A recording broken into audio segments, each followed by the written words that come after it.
De nombreux ministères et établissements publics ont fermé leurs portes aujourd'hui après le passage des députés du changement et leurs partisans. De nombreux fonctionnaires ont décidé de renforcer les rangs des manifestants, refusant de continuer à subir les menaces et les pressions de leurs supérieurs. La décision de la Haute Cour constitutionnelle concernant la requête déposée par les députés du changement sera proclamée cette semaine. Les membres de cette institution ne devraient pas tarder devant la pression mise par le régime, ont déclaré les députés du changement. Des violences en Centrafrique, des échanges de tirs ont eu lieu hier entre un groupe armé et les forces de sécurité. Une église a été attaquée et une mosquée saccagée. Le bilan est lourd, au moins 16 personnes, dont un prêtre, ont été tuées et également une centaine de blessés.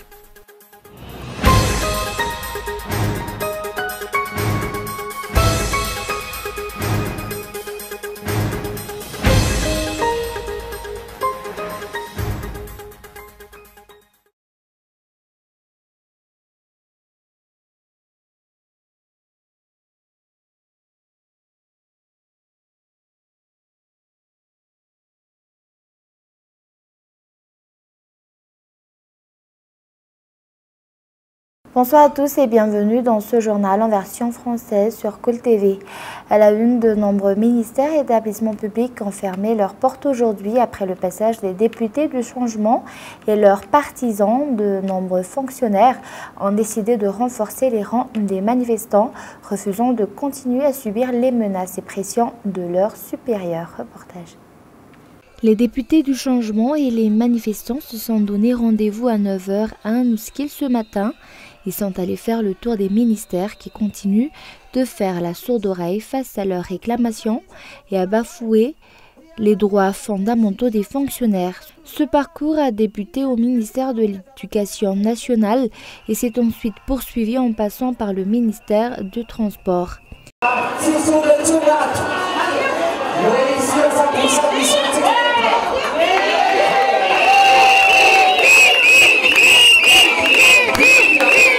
Les fonctionnaires sont sortis, les portes des ministères ont été fermées. Le trajet des manifestants a continué pour se diriger vers le ministère de l'Agriculture et vers le ministère de la Culture.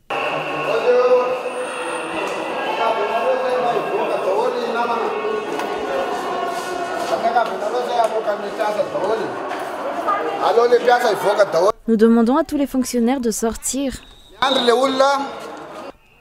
Ils se sont ensuite dirigés vers l'enregistrement, un peu flou avant de regagner la Haute Cour constitutionnelle pour un sit-in.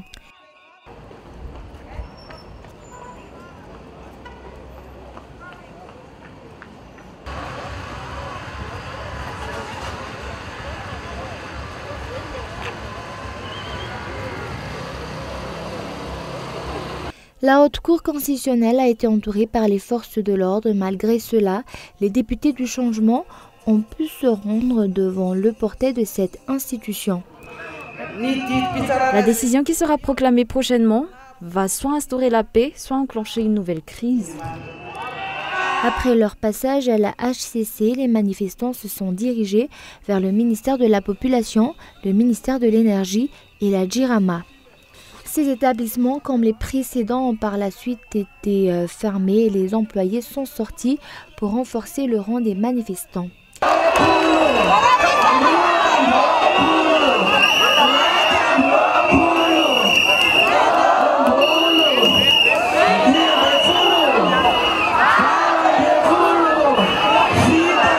Les manifestants ont par la suite rejoint l'hôtel de ville d'Analakel où un rapport pour la journée a été fait. D'après les informations reçues, l'enseignement a été suspendu actuellement dans divers établissements scolaires de la capitale, mais également dans les provinces. Le tour des ministères continuera encore demain, l'objectif étant de bloquer la machine administrative jusqu'à la démission du chef de l'État et de son équipe. Et la décision de la Haute Cour constitutionnelle concernant la requête déposée par les députés du changement sera proclamée cette semaine. Les membres de cette institution ne devraient pas capituler devant la pression mise par le régime, ont déclaré les députés du changement. Reportage. Nous sommes venus parce que nous avons déposé notre requête il y a un moment déjà. Nous savons la pression que les membres de la HCC subissent, mais nous réclamons le résultat par rapport à notre requête.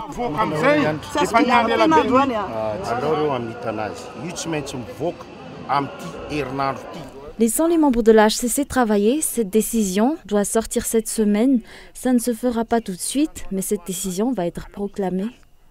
Il leur faut se concentrer comme tout le monde, mais ils travaillent librement sans craquer sous les diverses pressions. Ils travaillent jour et nuit pour pouvoir proclamer une décision cette semaine.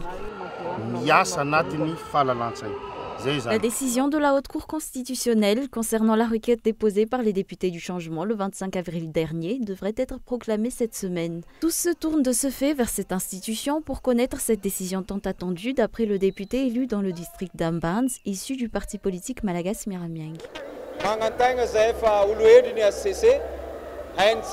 Nous espérons que les membres de la HCC fassent preuve de sagesse.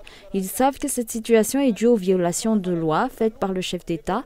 La HCC a déjà pris une mauvaise décision auparavant. J'espère qu'en tant que garant de la Constitution, elle ne commettra plus la même erreur. La population est déterminée. La HCC ne devrait de ce fait pas la décevoir en ayant un penchant pour le régime. L'opinion publique se demande quel pourrait être le résultat de la requête déposée auprès de la HCC. La population espère que les 9 membres de cette institution pourront délibérer librement de façon à prendre une décision qui conduira à la stabilité du pays. Et la prochaine élection doit être réalisée dans le respect des termes de la Constitution. C'est ce qu'a déclaré l'Union européenne aujourd'hui. La mise en place d'une élection transparente est importante d'après ses explications. Reportage de Mian Tarangianev. Il faut respecter les termes de la Constitution pour pouvoir mettre en place une élection transparente. C'est ce qu'a répondu l'ambassadeur de l'Union européenne, Benedito Sanchez, interrogé sur la manifestation dirigée par les députés du changement. Mais on est tous pour le respect du cadre constitutionnel et du cadre institutionnel. C'est hors question de remettre en cause la Constitution qui est la norme fondamentale, la loi basique du pays. Je pense qu'il y a des appels toujours à respecter les cadres constitutionnels.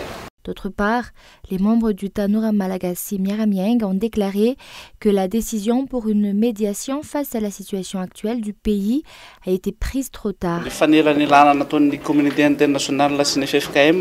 La décision pour la médiation de la communauté internationale et de la FFKM a été prise trop tard. Lors de la conférence de presse accordée par le chef d'État aux journalistes de la presse internationale, il a déclaré qu'il y a plus d'1 million d'électeurs qui ont voté pour lui. Mais si on comparait le nombre d'électeurs ayant voté pour ce chef d'État et ceux ayant voté pour les 73 députés du changement, qu'est-ce que ça donnera? Actuellement, nous réclamons la démission du président de la République et de toute son équipe. Le pays ne fonctionne plus, il faut un changement.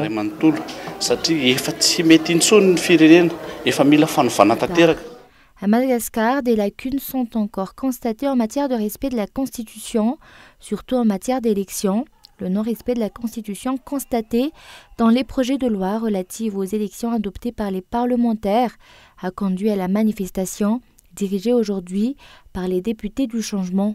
D'ailleurs, les atteintes à la Constitution faites par le président Radounarmampian durant son régime sont multiples, à l'exemple du manquement de la mise en place de la Haute Cour de justice ou du chef de l'opposition. D'autre part, l'ambassadeur de l'Afrique du Sud a annoncé que le problème auquel la Grande Île fait face actuellement devrait se régler entre Malgaches. La semaine prochaine, une délégation de la SADC viendra à Madagascar pour aider à trouver une solution à cette crise, toujours d'après cet ambassadeur de l'Afrique du Sud. Et la semaine de l'Europe à Antananarivo sera célébrée du 4 au 12 mai prochain. Cet événement mettra en exergue les activités de la délégation de l'Union européenne et ses politiques. Cette semaine va marquer le 60e anniversaire du partenariat malgacho-européen illustrée par une exposition de documents et photos historiques des archives malgaches et européennes, témoin d'un partenariat solide et solidaire aux côtés de la population. Une panoplie d'activités sera au programme, que ce soit d'ordre diplomatique, économique ou culturel. Et avant de passer aux actualités internationales, chaque entreprise va verser une cotisation qui s'élève au montant correspondant à 1% de la totalité du salaire des employés à la CNAPS pour contribuer au Fonds malgache de formation professionnelle. Reportage de Feizou Rafali. Actuellement, les formations des jeunes à Madagascar ne sont pas compatibles avec les critères requis dans le milieu professionnel. Des lacunes sont également constatées en matière de compétences d'après le secteur privé. C'est la raison pour laquelle une caisse pour le Fonds malgache de formation professionnelle a été mise en place. Nous avons demandé la mise en place de ce fonds car nous avons constaté qu'à Madagascar, les compétences des étudiants sortant de l'université pour intégrer le milieu professionnel sont insuffisantes. 30% des grandes entreprises de Madagascar ont des postes non pourvus car ils ne trouvent pas de personnes avec les compétences adéquates aux critères requises pour le poste pourvu. Soit 1% versé ne sera pas imposable, c'est la contrepartie que nous obtenons en échange de notre contribution à la formation des jeunes.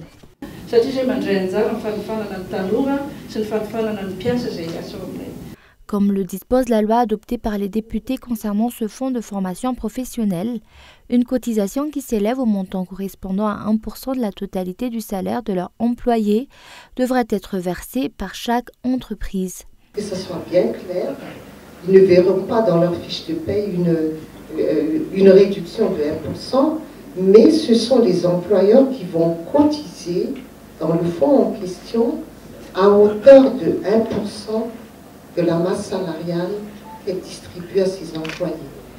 L'initiative d'un fonds malgache de formation professionnelle est le fruit d'une concertation entre les partenaires sociaux, à l'exemple du groupement des entreprises de Madagascar, du FIFPAMA ou du groupement du patronat malgache et la CTM ou Confédération des travailleurs de Madagascar. L'objectif est d'améliorer significativement les performances économiques du pays en finançant les formations nécessaires aux salariés des entreprises pour faire face à l'évolution des compétences exigées par leur métier, tout en donnant aux jeunes la possibilité d'acquérir une qualification leur permettant de gagner décemment leur vie. La signature pour ce partenariat a été faite ce matin à Tannarin, un événement durant lequel l'Agence française de développement a fait un don de 6 millions d'euros ou 24 milliards d'ariars pour la mise en place de ce fonds malgache de formation professionnelle.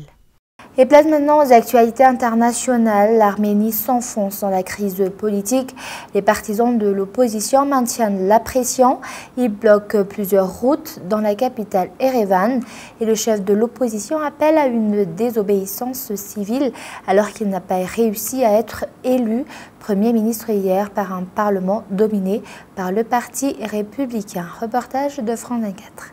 Routes bloquées, aéroports, métro, gare de Yerevan paralysés. Aujourd'hui, les Arméniens, les habitants de la capitale ont répondu à l'appel de Nikol Pachinian pour faire la grève. Cette grève qui est donc suivie aujourd'hui parce qu'ils veulent aller jusqu'au bout. Le peuple a le sentiment que le parti au pouvoir est contre lui. Et donc, il faut lui faire comprendre que nous sommes plus forts et qu'il faut qu'il nous écoute. Mieux vaut faire la grève pendant encore une semaine que vivre mal pendant encore 5 ans. Jusqu'à présent, pendant presque 3 semaines, les manifestations ont été pacifiques ici à Yerevan et les Arméniens espèrent que les forces de l'ordre éviteront une escalade. En théorie, c'est possible, mais j'espère qu'ils réfléchiront très sérieusement avant d'utiliser la force contre leur propre peuple. Il serait dangereux de faire quelque chose comme ça quand on est au pouvoir sans le soutien des citoyens. L'enjeu pour Nikol Pachinian est de maintenir la pression de la rue jusqu'au nouveau vote du Parlement dans une semaine. Il espère que cette fois, cette pression sera suffisante pour faire plier les députés républicains. Et des violences en Centrafrique, des échanges de tirs ont eu lieu hier entre un groupe armé et les forces de sécurité. Une église a été attaquée et une mosquée saccagée. Le bilan est lourd, au moins 16 personnes, dont un prêtre, ont été tuées. Reportage. Par des violences, un milicien du quartier PK5 à majorité musulmane force un barrage. Les gendarmes lui tirent dessus. En représailles, la milice attaque l'église de Fatima en plein office religieux. L'abbé Albert Tungumale Baba est tué. Cette foule en colère veut porter son corps devant la présidence. À l'hôpital, les blessés affluent. On était dans l'église. Tout le monde s'est mis à courir. Une amie s'est fait tirer dans les pieds. On l'a emmenée ici et d'autres blessés sont restés sur place. On a été à l'autre là, Fatima, pour notre fête patronale. Et soudain, on s'est rencontré avec les musulmans qui sont venus tirer sur nous. Bon, finalement, ils ont en tout cas lancé des grenades, les roquettes, et puis il y a eu tellement de dégâts. Après l'attaque de l'église, une mosquée est brûlée. Des observateurs redoutent un retour à la situation qui a suivi le coup d'État contre François Bozizé en 2013. Tout le monde a peur et on craint que la situation retombe à l'ancienne genre de 2013-2014 où chrétiens et musulmans s'affrontent. Le mois dernier, les forces centrafricaines et la mission de l'ONU avaient lancé une opération pour déloger les groupes armés du PK5 et notamment les milices du général Force. Mais le bilan fut lourd. Le 10 avril, au moins 27 personnes et un casque bleu avaient été tués dans des combats dans le quartier PK5. Et avant de se quitter, je vous rappelle les grands points de ce journal. De nombreux ministères et établissements publics ont fermé leurs portes aujourd'hui après le passage des députés du changement et leurs partisans. De nombreux fonctionnaires ont décidé de renforcer les rangs des manifestants. La décision de la Haute Cour constitutionnelle concernant la requête déposée par les députés du changement sera proclamée cette semaine. Les membres de cette institution ne devraient pas capituler devant la pression mise par le régime, ont déclaré les députés du changement. Et des violences en Centrafrique, des échanges de tirs ont eu lieu hier entre un groupe armé et les forces de sécurité.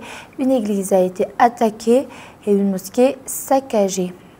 Et juste après ce journal, nous vous invitons à suivre un film d'horreur américano-australien intitulé La malédiction Winchester, sorti cette année, qui parle d'une mystérieuse maison. Voici la bande-annonce.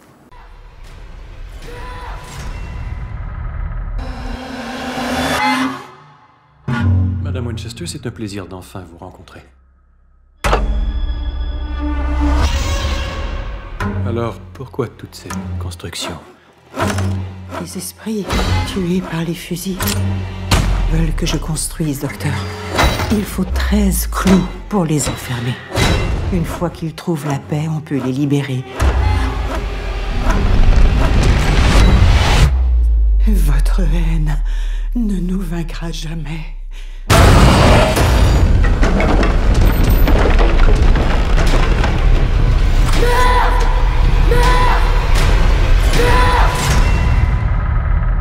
Et voilà, c'est la fin de ce journal. Merci de votre fidélité. Au revoir et bonne soirée à tous.